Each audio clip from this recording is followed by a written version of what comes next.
Hello everyone, आपका स्वागत है लेट्स एडू आर वाई में।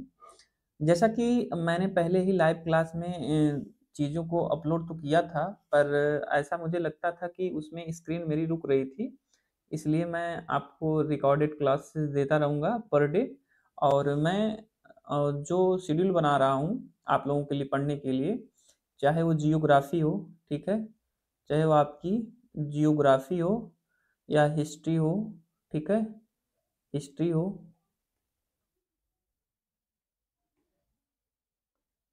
या क्या वो कहते हैं उसको, पॉलिटी, ठीक है। ये जो तीनों क्लासें हैं आपको रेगुलर मिलेंगी, ठीक है। तो आप लोग ये जो मैं पढ़ा रहा हूँ आपको, न्यू एनसीईआरटी है, क्या है ये? आपकी न्यू एनसीईआरटी है, ठीक है। आपकी न्यू एनसीईआरटी है।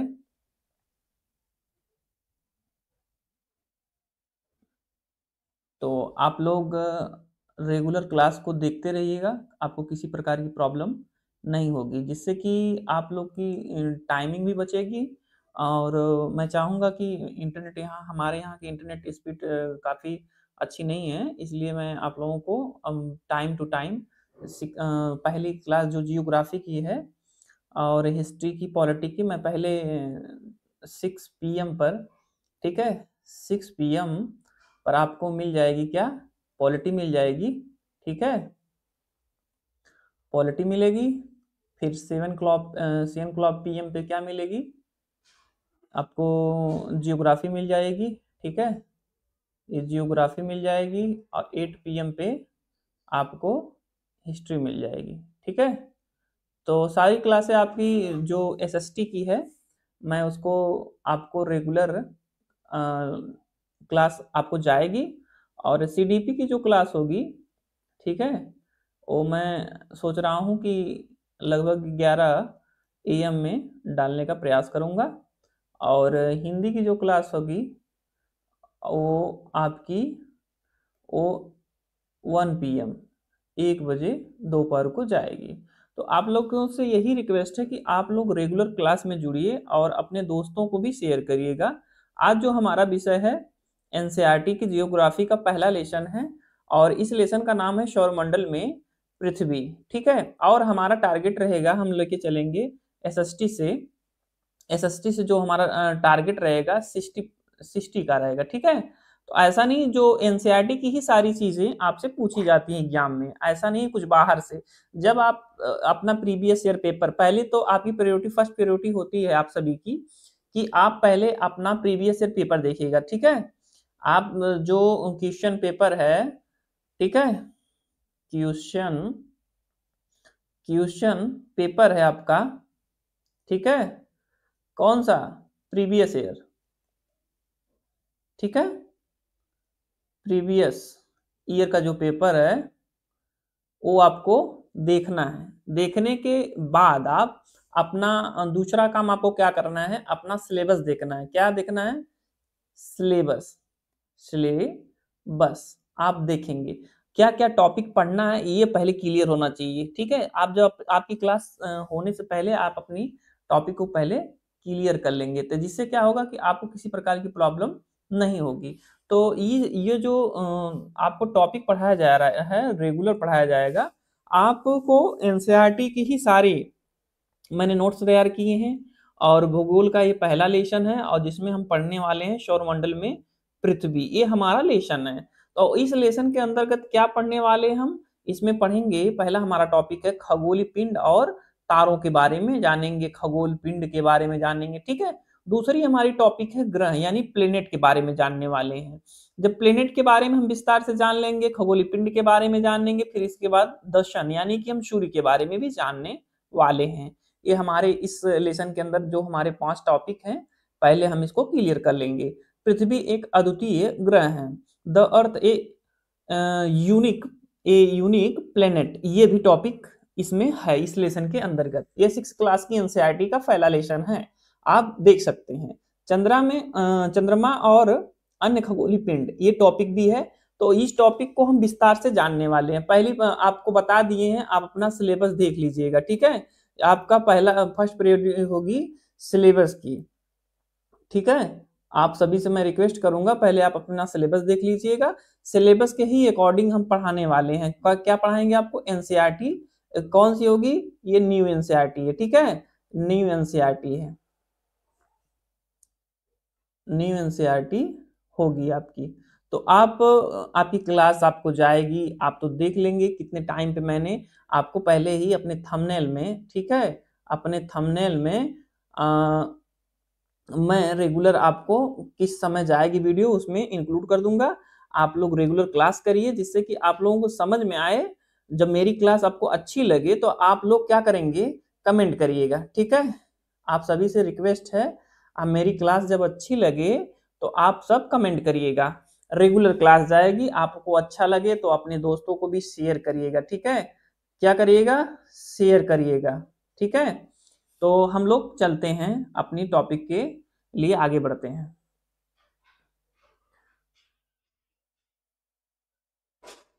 ठीक है, अब हमारा जो टॉपिक है, पहला टॉपिक था खगोली पिंड और तारों के बारे में। खगोली पिंड किसे कहते हैं, कभी कभी एग्जाम में पूछ देता है। तो खगोली पिंड यानी सूर्य, चंद्रमा, वे सभी वस्तुएं जो रात में किस समय में किसमें चमकती हैं? आकाश में चमकती हैं, ठीक है। उसे खगोली पिंड कहते हैं। आप बाहर निकलिए, रात को जब आप निकलते हैं तो जो आकाश में जो आप मान लीजिए ये बादल है, ठीक है, ये बादल है। अब इसमें कुछ स्टार भी होंगे, ठीक है, कुछ उल्का पिंड भी होंगे। क्या होंगे? कुछ उल्का पिंड होंगे, ठीक है, जिसे मिल्की वे भी नाम से भी जाना जाता है, ठीक है। उनका गैलेक्सी, गैलेक्सी जो होती है मिल्की गैलेक्सी भी होंगी, छोटे छोटे स्टार भी होंगे, ठीक है। तो आप रात को जब देखते हैं, जो रात में सूर्य है, दिन को तो आप सूर्य देख लेंगे, किसमें देखेंगे? आपको दिन में क्या देखेंगे? सूर्य को, ठीक है।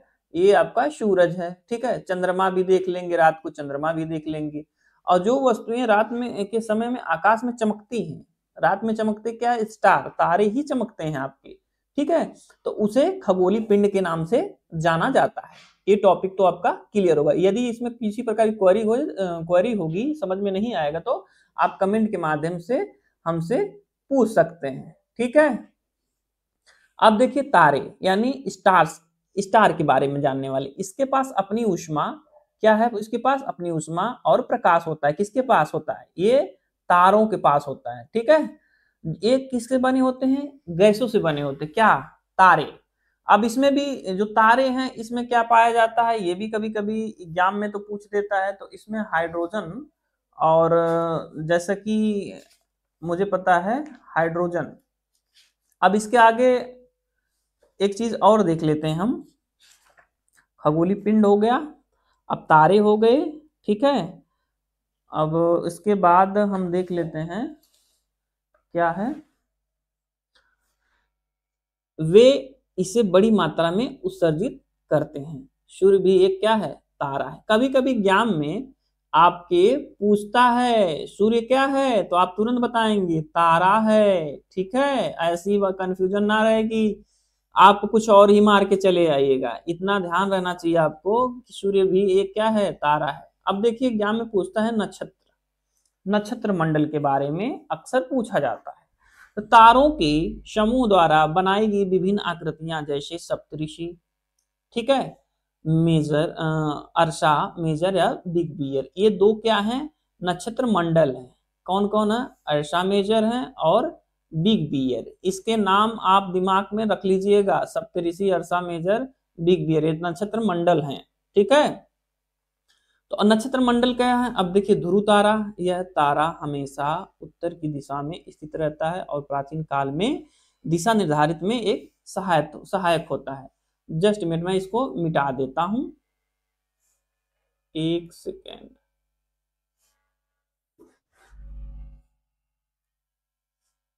ये देखिए मैं इसको हटा देता हूं जिससे कि आपको समझने में किसी प्रकार की समस्या नहीं होगी। मैं आपको एक चीज और समझाने वाला हूं ध्रुव तारा के बारे में, ठीक है। आप इसको नोट्स बनाते चलिएगा। आप टेलीग्राम से भी जुड़ सकते हैं हमारे, और इंस्टाग्राम भी है, ठीक है। फेसबुक को कहेंगे तो लिंक उसको भी डाल देंगे, और टेलीग्राम, व्हाट्सएप और फेसबुक भी है, ठीक है। तो अब आपको हम क्या समझाने वाले हैं, ये क्या है आपका ध्रुव तारा है।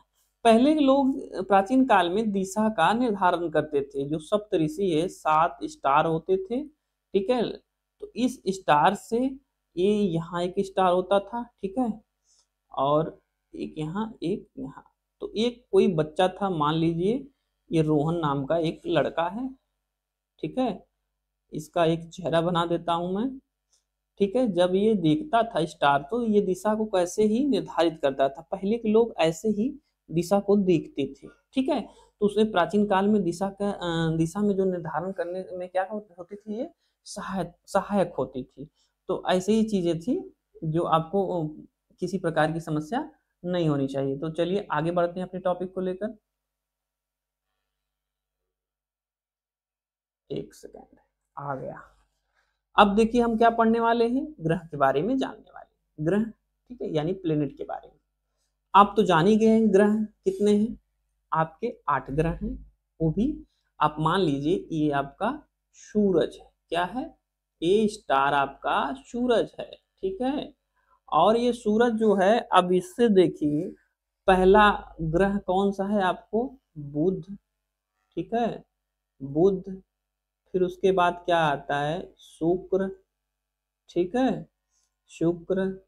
फिर उसके बाद क्या आता है, पृथ्वी, ठीक है, पृथ्वी आ गई। फिर कौन सा आ गया, मंगल आ गया, ठीक है, मंगल आ गया। मंगल के पास बृहस्पति आ गया, ठीक है, बृहस्पति के बाद शनि आ गया। देखिए मैं टाइटल में डाल देता हूँ, शनि के बाद क्या आ गया, यूरेनस आ गया, ठीक है, यूरेनस के बाद नेपच्यून आ गया, ठीक है। ये आपके 8 ग्रह। ये सूर्य के नजदीक सबसे नजदीक ग्रह कौन होता है, बुध होता है, ठीक है। फिर दूसरा ग्रह क्या है, शुक्र है। तीसरा ग्रह हमारा पृथ्वी है। पृथ्वी के जुड़वा बहन किसे कहा जाता है, शुक्र को। ये मंगल बृहस्पति के बीच में जो लाइनें बनती हैं, ये देखिएगा ऐसे ऐसे, उसको क्या बोलते हैं आपको पता है, उसमें क्षुद्र जो उल्का पिंड होते हैं, रोटेशन मोशन का काम करते हैं, ठीक है।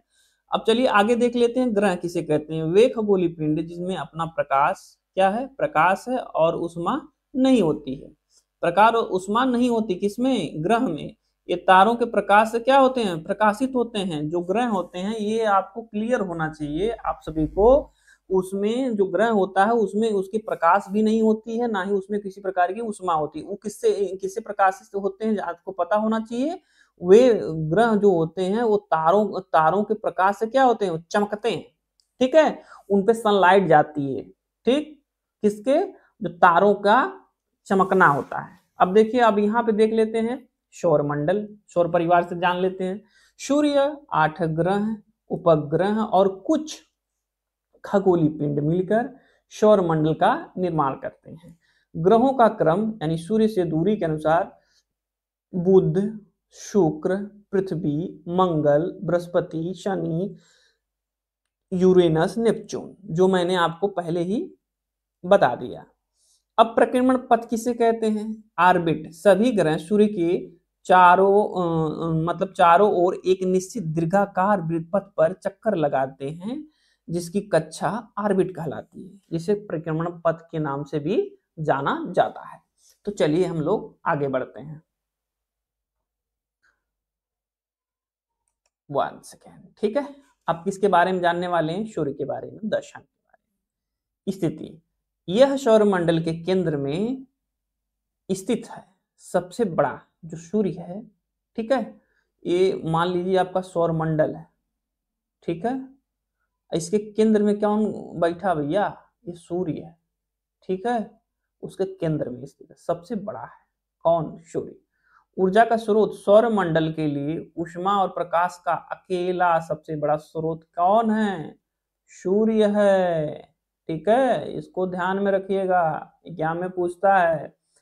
अब देखिए दूरी, पृथ्वी से लगभग 15 करोड़ किलोमीटर क्या है, सूर्य दूरी है। मान लीजिए ये सूरज है, ठीक है, ये स्टार में बना दे रहा हूं, और ये मान लीजिए पृथ्वी है, ठीक है, इसका नाम भी मैं दे देता हूं, पृथ्वी है। और ये देखिए सूर्य है। इसके बीच की जो डिस्टेंस है 15 करोड़ किलोमीटर है। ठीक है, इसको नोट कर लीजिए, एग्जाम में पूछता है। तो चलिए हम अपनी टॉपिक को आगे ले चलते हैं। अब हमारा टॉपिक आ गया पृथ्वी एक अद्वितीय ग्रह, ठीक है, the earth a unique planet के बारे में जान लेते हैं। दूरी और आकार, सूर्य से तीसरा निकटतम ग्रह, आकार में पांचवा ग्रह कौन भैया है? तीसरा निकटतम, इसको पृथ्वी कहते हैं। तीसरे नंबर पे आती है सूर्य से। ठीक है, आकार में जो है इसकी जो बनावट है, सबसे बड़ा जो ग्रह है पांचवें नंबर पे आता है कौन? पृथ्वी आती है। जीवन का समर्थन है। इसे अद्वितीय ग्रह कहा जाता है क्योंकि इसमें जीवन के लिए अनुकूल परिस्थितियां मौजूद है। ना यहाँ अधिक गर्म है, ना ही अधिक ठंड है, और पानी हवा की उपस्थिति के कारण। अब हमारी पृथ्वी को नीला ग्रह क्यों कहा गया है, ये भी जान लेते हैं। अंतरिक्ष पर देखने पर नीली दिखाई देती है क्योंकि इसकी 2/3 सतह पर यानी 2/3 भाग पर क्या है भैया? पानी है। यानी हमारा 71% क्या है? ये पानी ही है। जुड़वा ग्रह, शुक्र को पृथ्वी का जुड़वा ग्रह भी माना जाता है। ठीक है, इसका आकार और आकृति पृथ्वी के लगभग समान है। अब देखिए, मान लीजिए ये आपकी पृथ्वी है। ठीक है, अब इसका जो 71% भाग है, ये मान लीजिए 71% भाग है। ठीक है, ये क्या है भैया? जल है। इसको भी ध्यान रख दीजिए। ये क्या है? स्थल। स्थल कितना प्रतिशत है? 29%। इसको भी नोट कर लीजिए। ठीक है, एग्जाम में पूछता है। इसीलिए जल जल बहुत अधिक होने के कारण हमारी पृथ्वी नीला दिखाई देती है। ये आज जान जाइए, कारण यही था। 2/3 भाग पर क्या है? पानी। अब हमारा टॉपिक है पांचवा, चंद्रमा और अन्य खगोलीय पिंड के बारे में जान लेते हैं। अब मून के बारे में जान लेते हैं। ये मान लीजिए पृथ्वी है। क्या भैया? पृथ्वी आपकी। अब इस यहां से ये चंद्रमा है। क्या है ये? चंद्रमा जी। अब इसकी दूरी है 3,84,400। ठीक है, एग्जाम में पूछता है, किलोमीटर में है, इतना याद कर लीजिएगा। मैं बता दे रहा हूं, इसीलिए मैं आपको डायग्राम के माध्यम से चीजों को एक्सप्लेन कर रहा हूं। ठीक है, यह पृथ्वी का एक प्राकृतिक उपग्रह है। कौन? चंद्रमा। ठीक है, यह पृथ्वी का एक चक्कर लगभग कितने दिन में लगाता है? ये जो पृथ्वी है इसका चक्कर लगाने में रोटेशन, इसका जो एक चक्कर लगाने में कितना दिन लगाती है पता है आपको? 27 दिन लगा लेती है। सोचिए कितनी बड़ी बात है। ऐसी चीजें देखिए जो हैं और कितनी जबरदस्त बनी हुई हैं। आपको अपनी हर चीज के बारे में सोच के ही चलना है। जब आपको कोई चीज बताई जा रही है तो आप पूरे ध्यान से देखेंगे। एक चक्कर लगाने में आप इसको देखिए, इसका 27 दिन में इसका एक चक्कर लगता है। एक चक्कर कितने दिन में? 27 डे में। ठीक है, 27 डे में एक चक्कर लगाती है। क्या? चंद्रमा। किसका चक्कर लगाती है? पृथ्वी का चक्कर लगाती है। चंद्रमा किसका उपग्रह है? ये पृथ्वी का उपग्रह है। ठीक है, एकमात्र प्राकृतिक उपग्रह है। इसका व्यास पृथ्वी के व्यास का केवल 1/4 है। ठीक है, जो इसका व्यास है। उपग्रह यानी सैटेलाइट। एक खगोलीय पिंड जो ग्रहों के चारों ओर उसी प्रकार चक्कर लगाता है जिस प्रकार यह सूर्य के चारों ओर चक्कर लगाते हैं। जैसे सूर्य के चक्कर सारी पृथ्वी, मंगल, बुध, शुक्र, बृहस्पति, नेपच्यून, ठीक है, यूरेनस, ये लगाते हैं सूर्य का चक्कर, उसी तरह यह जो उपग्रह है ये चारों ओर खगोलीय पिंड जो ग्रहों के चारों ओर उस प्रकार चक्कर लगाते हैं, जिस ग्रह पर चारों ओर क्या सूर्य के चारों ओर चक्कर लगाते हैं। ठीक है, क्या है इसका नाम? उपग्रह, क्षुद्र ग्रह यानी एस्टेरॉइड। ये छोटे पिंड हैं जो मंगल और बृहस्पति को मैंने पहले ही आपको बता दिया था। ये मान लीजिए मंगल है, कौन भैया, ये मंगल ग्रह है, ठीक है। मंगल के बीच में ये जो लाइन है ये बृहस्पति है,